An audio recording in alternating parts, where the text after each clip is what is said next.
ಗುಟ್ಕಾ ಬ್ಯಾನ್ಗೆ ಮೊದಲ ಹೆಜ್ಜೆ ಇಡ್ತಾ ರಾಜ್ಯ ಸರ್ಕಾರ ಅನ್ನೋ ಪ್ರಶ್ನೆ.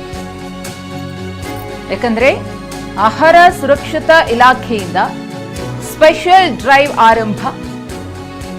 ಸಿಎಂ ಡಿಕೆ ಶಿವಕುಮಾರ್ ಅವರ ಆದೇಶದ ಮೇರೆಗೆ ಈ ಸ್ಪೆಷಲ್ ಡ್ರೈವ್ ಬೆಂಗಳೂರು ಸೇರಿದಂತೆ ರಾಜ್ಯಾದ್ಯಂತ ಸ್ಯಾಂಪಲ್ಸ್ ಅನ್ನ ಸಂಗ್ರಹ ಮಾಡಲಾಗುತ್ತೆ. 2 ದಿನಗಳ ಕಾಲ ಸ್ಯಾಂಪಲ್ಸ್ ಅನ್ನ ಅಧಿಕಾರಿಗಳು ಸಂಗ್ರಹಿಸಲಿದ್ದಾರೆ. ಗುಟ್ಕಾ ಪಾನ್ ಸ್ಯಾಂಪಲ್ಸ್ ಅನ್ನ ಸಂಗ್ರಹಿಸುತ್ತಾರೆ ಅಧಿಕಾರಿಗಳು. ಇವತ್ತಿನಿಂದಲೇ ಆ ಪ್ರಕ್ರಿಯೆ ಆರಂಭ ಆಗುತ್ತೆ. ಪಾನ್ ಗುಟ್ಕಾಗಳಲ್ಲಿ ಡ್ರಗ್ಸ್ ಸೇರಿಸ್ತಾ ಇರುವ ಆರೋಪದ ಹಿನ್ನೆಲೆಯಲ್ಲಿ ರಾಜ್ಯ ಸರ್ಕಾರ ಅಲರ್ಟ್ ಆಗಿದೆ.